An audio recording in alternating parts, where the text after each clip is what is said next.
I was way too hard on myself. Like, ever since I was a kid, I would encourage and compliment everybody else but me. Let's put it in perspective. Let's say you just got hired at your new job, right? Your new job, you are officially employed to be a certified asshole. This was your job. Like, you prepared a resume and you put all the heartless shit that you've done in your life. My, Mr. Wells. Some pretty fucked up shit you did, man. When can you start? You get the job. Good. You know, you and your friends go out and celebrate you officially becoming an asshole. They knew you had it all along. And as an asshole, discouraging people is well within your job description. But you're not gonna discourage no kid. You know what I mean? Like, come on. That's a kid. You get fired on your day off or some shit like that. I was a kid. You know what I mean? And I look myself directly in the eye and be like, this shit terrible. YouTube gonna give you a copyright strike and remove this. Impossible. This is original content. That doesn't matter. They just want to take this shit down. To those seeing me for the first time, my name is Dawn. I want to thank you for tuning into the YouTube channel. And though I appreciate new viewers, I want to give a special thank you to those who've been watching me do comedy since I was 15. And I welcome you back, man. A lot has changed. As of this day of recording is my birthday, I'm officially 25 years old. And I'm a father to 2 children. That's right, you know. I'm a father to my son and my wife. Her father ain't really around, so early on in our relationship, he asked me, "Can you be my daddy?" I'm like, that's an awfully strange question to ask a 19-year-old. I'm like, she's probably joking, right? Babe, you're so funny, Why isn't she laughing? She's not playing, bro. This is crazy. My son knows that's his mom and my daughter. Older siblings lose that attention when their younger siblings are born. That being said, every night my son was in the womb, I just whispered to him, "You are not the baby. I don't know what to tell you, man." I never thought my son and I would be such great co-parents. One night I heard crying around 3 or 4 o'clock in the morning, so I went to go check on him. That crying was coming from her. Over here holding my wife in his arm, telling me to quiet down, like shh, shh, shh, shh. I usually keep my voice down, but I didn't give a damn. I'm like, what the hell's going on? What is this? But no. You know, I'm blessed. I wouldn't be the father I am today without the mother to my son. My woman works hard, keeps herself healthy, handles her bills, her responsibilities as a mother. True independent woman, man, for real.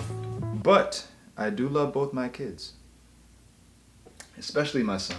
Aside from the blessing, the growth, the life lessons you get from actually being a father, you know what I love? I get to justify being a grown man watching cartoons. Now I just get to watch him with them. Sometimes he'd be learning his little things on ABC Mouse on the phone, be teaching him his numbers and letters and stuff. It plays repeatedly in my head. All I can hear now is 1 through 10 on the farm. My name is Elena. It's cool being a father, man, for real, but sometimes it's a trip. You see this young human going through childhood and you see yourself through them. You live through them. What's strange for me is that I'm living through these cartoon characters. You know who I've been feeling like lately? Plankton. From SpongeBob?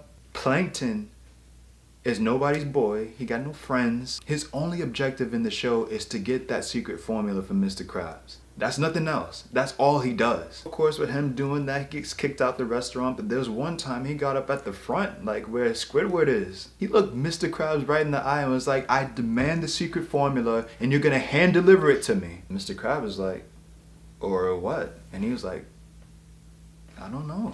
I didn't think I'd get this far." That's how I feel, man. People from the past see me outside or with my family, and they're like, "Man, you know, that's a blessing. You got a kid, you got a wife.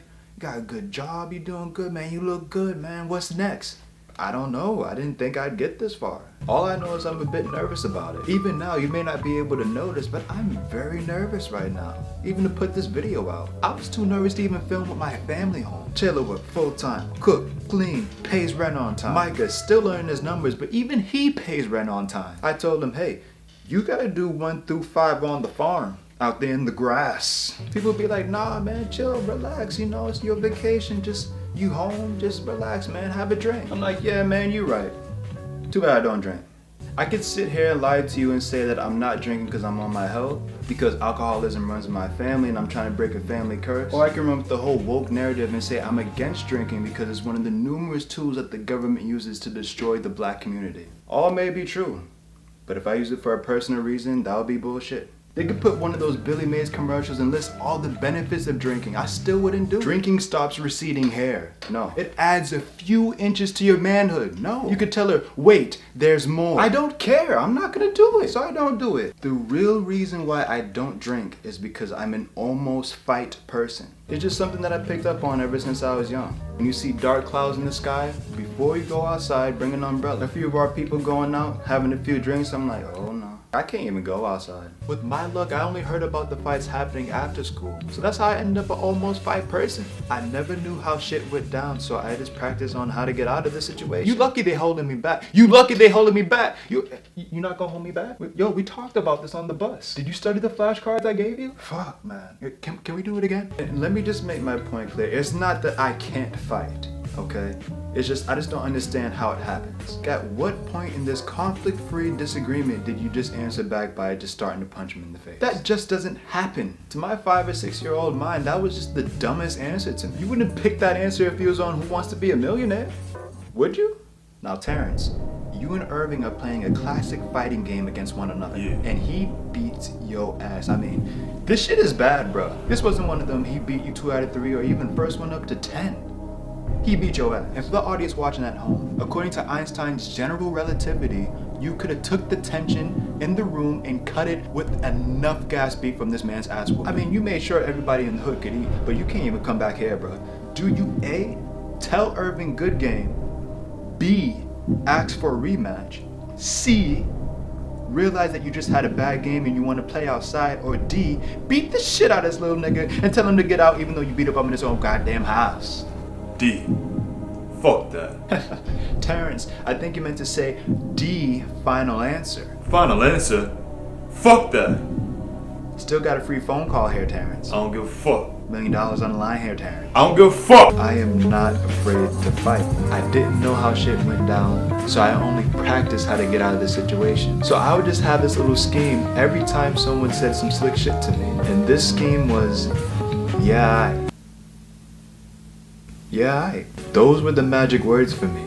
Yeah, DJ, anybody ever tell you got a big ass head? Yeah, Dawn, don't raise your hand and read out loud, okay? We'll be here until the bell rings, please. Yeah, those magic words made anything that was in front of me disappear. Knowing I was gonna be around these badass kids, that's the thing that I would practice. My dad made sure I did push-ups, took a shower, and was dressed clean before I went outside. So for me, I showered, did 4 sets of 10 push-ups, and 5 sets of 20 to 25 yeah-rights. I wish I could relive this scrap that I had, because this was the moment that I found out I was born with the gift of telepathy. Can I prove it to you? No. You're just gonna have to take my word for it. I was ready, but I was not ready for my magic words to fail me. Yo, you know you corny as shit with gears on your bike, right? What?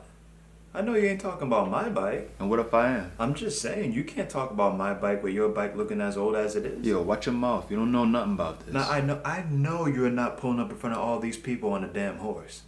You ain't pulling off none of these girls here with that horse. Yeah, you funny as shit, but I bet I fuck you up. Yo, this boy almost got hit by a car the other day. The car stopped like, whoa. This dude was like, whoa. Yeah, you funny as shit, but I bet I fuck you up.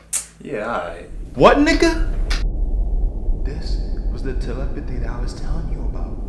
Nobody said a single word, but I was able to hear what everybody was thinking. DJ, say something. Don't let him talk to you like that. Fight back. People have been trying to communicate with me somehow. What your bitch ass better do? Of course I had to block some out, but I heard someone genuinely trying to communicate with me. Don, are you able to hear me? Don. Who is this? How are we able to... Don't worry about that right now. That is the least of our worries. But that last voice was correct. What is your bitch ass gonna do? Don. I don't know. I didn't think I'd get this far.